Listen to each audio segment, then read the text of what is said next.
Il y a trois générations un peu de un fond à Ouran, voir en toutes les technologies, tous les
Il y a beaucoup de femmes qui filaient comme ça, bah, elles ont vieilli. Elles ont tout vu. Hein. J'en connaissais une à Tex, là, elle filait dehors l'été, on bouffait l'eau, on en vélo.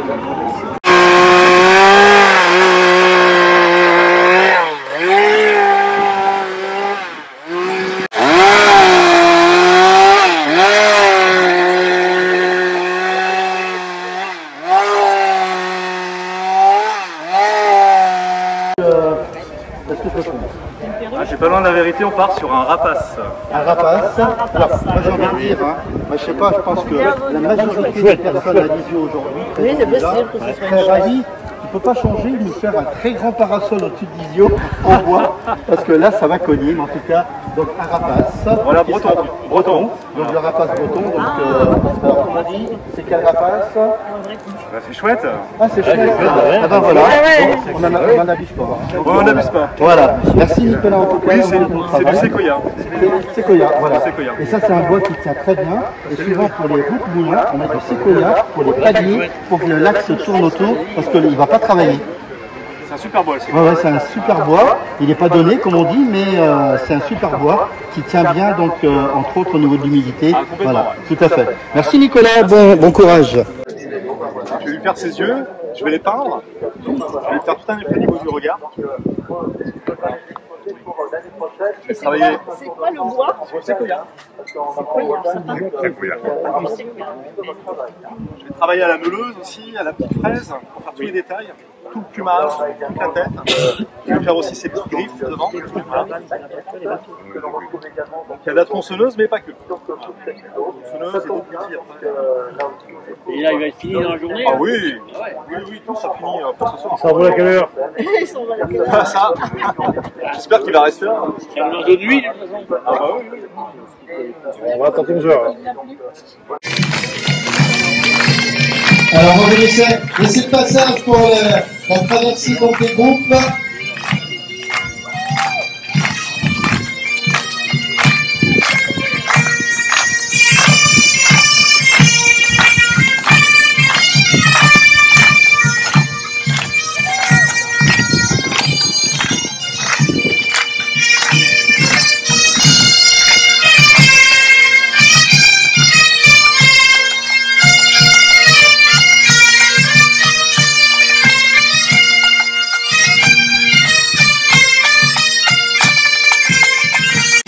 Celtique, Westig Verstangala de Quimper. Sachez qu'ils seront à partir de demain sur le Festival interceltique de Lorient.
qui dansait avec ses mains. Elle a perdu sa jarretière, ne tenait pas.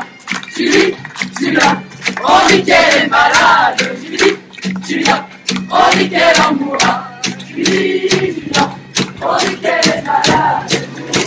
Julia, on dit qu'elle en mourra. Elle est malade.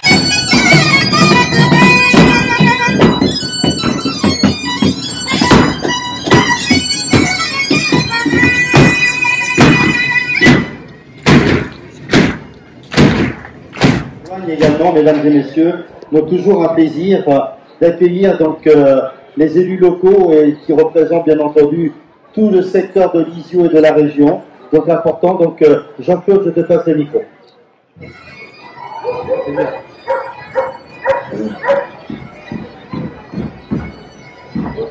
Tout d'abord, comme on tient à remercier notre député, Paul qui est là, merci à toi. Conseillère départementale, Mme Rosen, je vous remercie, Madame le maire, Gwen. Merci de votre présence. Je souhaite la bienvenue à toutes et à tous, bien sûr les exposants qui sont là, les exposants d'artisanat, donc environ 130 à 140, les exposants de modèles réduits, les exposants de mécano, de voitures anciennes, donc il y a un petit peu beaucoup de monde dans le secteur, et qui sont là bien sûr pour faire l'animation de la journée, puisque pour une journée comme celle-ci soit réussie, il faut plusieurs ingrédients. Donc c'est vrai qu'il faut des bénévoles, il faut des artisans, il faut le soleil aussi. Donc, je pense que aujourd'hui tout est réuni, mais c'est peut-être un petit peu fort au niveau du soleil. Donc, je pense qu'on va régler ça cet après-midi, de façon à baisser de 3-4 degrés.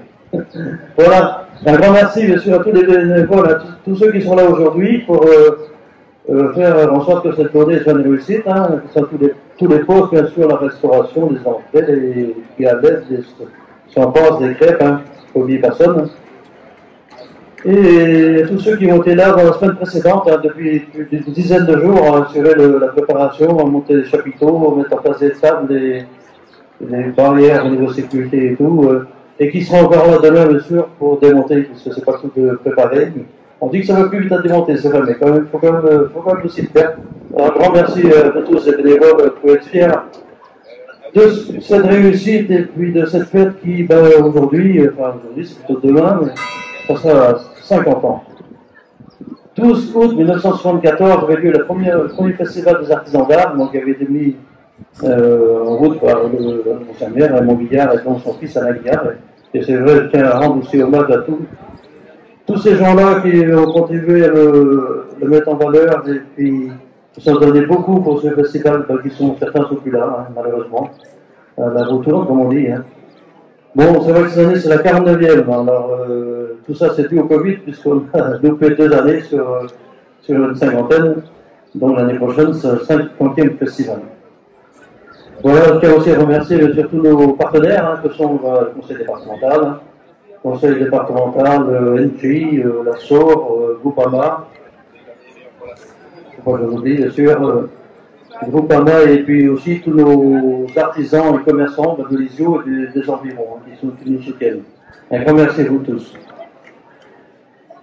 Donc, c'est pratiquement tout ce que je voulais dire, parce que, bien sûr, je tiens à remercier tous les groupes qui vont là pour animer cette journée, Karen Pondy, Regarde le Cercle, qui vont évoluer en partie sur ce podium l'après-midi, et Pierre Quintin. Et aussi le groupe Ovidi, donc c'est un groupe des locaux, puisqu'ils sont en bonne partie de Saint-Laurent-sur-Rousse. Ils sont déjà venus à une époque jouer sur les jours. Ils avaient arrêté après de faire le spectacle, mais ils ont recommencé. Je tiens à les féliciter, tous ces groupes, puisque c'est aussi beaucoup de bénévolat dans les groupes. On s'est tout faire sur les transports et tout, mais c'est beaucoup de bénévolat. Et puis en plus, danser avec des tenues comme ils ont sur le dos, par du temps pareil, ils ont beaucoup de mérite. Il faut les applaudir tout ça. Pardon, on va passer la parole à notre député. Normalement. Non, à des heures, c'est fini, député. Madame le maire. Sinon, après, j'ai plus rien à dire, la mère Paul. Bonjour à toutes et à tous. Et tout d'abord, félicitations, Monsieur le Président, pour ce démarrage de cette 49e édition qui est vraiment bien partie déjà aujourd'hui. Et quand on voit tout ce monde qui s'active déjà depuis une semaine dans les rues d'Isio et aujourd'hui dans le bourg depuis 9 h ce matin, c'était déjà bien animé. Je souhaite tirer vraiment mon chapeau à tous ces bénévoles qui sont autour de cette fête, qui sont très nombreux et qui sont très actifs déjà depuis une bonne semaine, 10 jours sur le terrain, je parle, administrativement c'est encore plus loin. Et vraiment les remercier pour tout ce qu'ils font, leur tirer vraiment un petit chapeau. Et puis, écoutez, vous souhaitez une très très bonne journée. Protégez-vous, il va faire très chaud. Hydratez-vous surtout, il y a des buvettes un petit peu partout, profitez-en. Et puis voilà, profitez des groupes, des danseurs, des groupes qui vont se produire cet après-midi et du Fesno ce soir bien sûr. Merci. Pour les bénévoles, c'est comme aujourd'hui dans les 250 bénévoles. Voilà, c'est ça. Je tiens aussi à remercier la municipalité, j'ai oublié dans mon récit, c'est dommage. Je remercie la municipalité pour la mise à disposition, bien sûr, des locaux, des équipements, du bourg, puisque, voilà, sinon cette fête ne pourrait pas non plus avoir lieu. Merci. Alors merci, moi je suis ravie de représenter le conseil départemental du Morbihan. Je tiens à excuser David Latartien qui souhaitait que je le représente parce qu'il est occupé sur d'autres événements, et également Stéphane Hamon, qui est mon binôme au département et qui lui est retenu sur un événement dans sa commune à Plumec. Alors c'est vrai que l'Isio, avec son cadre pittoresque et puis sa richesse historique, est le lieu idéal pour mettre en lumière des artisans. Ce sont des femmes, des hommes qui, par leur habileté, savent conserver les savoir-faire ancestraux. Et c'est quelque chose d'important, mais ils sont des conservateurs du patrimoine culturel, artistique, mais ils sont aussi créateurs du futur avec ce qu'ils peuvent proposer. Et c'est vraiment une véritable richesse d'avoir cet événement donc, sur la commune de Lisieux et donc sur le canton de Montréal. Bravo au président du comité des fêtes, au comité des fêtes et à tous les bénévoles pour l'organisation de cet événement.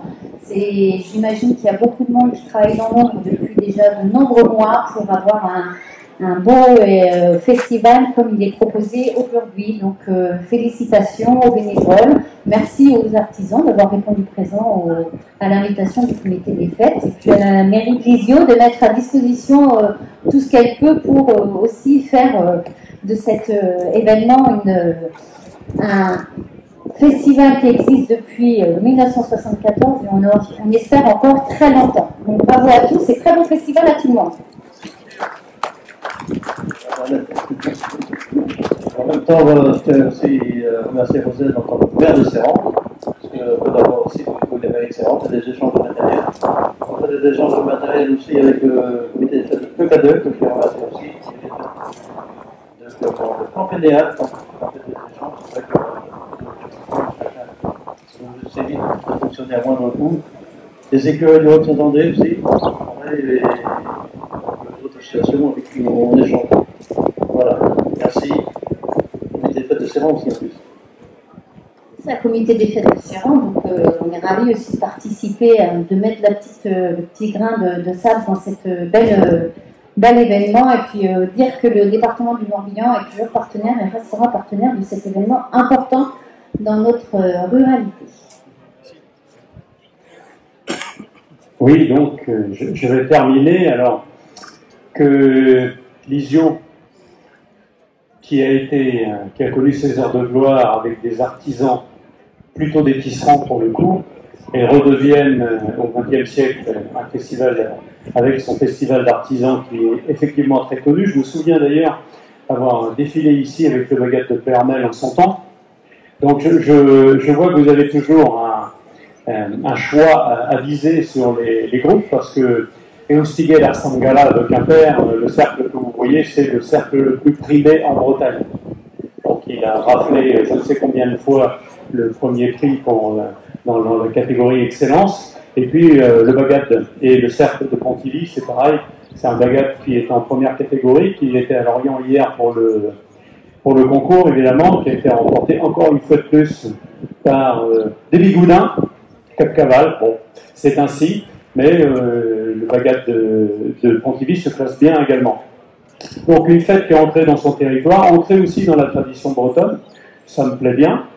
Alors on profite de cet écrin qu'est la commune et que la commune nous laisse à disposition à la fois des bénévoles, de Jean-Claude qui est là et qui œuvre depuis certainement pas mal de mois pour que ce festival puisse se tenir. Il a peut-être déjà commencé à préparer le prochain, ça ne m'étonnerait pas. Oui, on y pense déjà, oui. Et donc merci à tous, parce que sans effectivement cet engouement de la part de la population et des bénévoles, eh bien on ne pourrait pas tenir ce genre de manifestation. Et c'est une particularité bretonne. On a tous les week-ends, en fait, des festivals, des choses qui permettent aux gens de voir du beau, de se réunir et puis de passer un bon moment ensemble. Je crois que par les temps qui courent en toute rose, c'est une bonne chose. Donc bravo. Alors je ne sais pas si vous serez remboursé par la sécurité sociale en évitant les problèmes de psy et psychologiques, mais finalement c'est peut-être ça la raison de la bonne santé. Et donc merci à vous pour cette organisation et puis pour toute cette fête qui dure depuis 1974 et que j'ai suivie régulièrement. Bon, alors évidemment, j'ai plus l'âge de 1974. Mais bon, c'est comme ça. Alors, je voudrais une nouvelle fois donc remercier donc les élus, donc Jean-Claude, les élus donc de la ville, de la...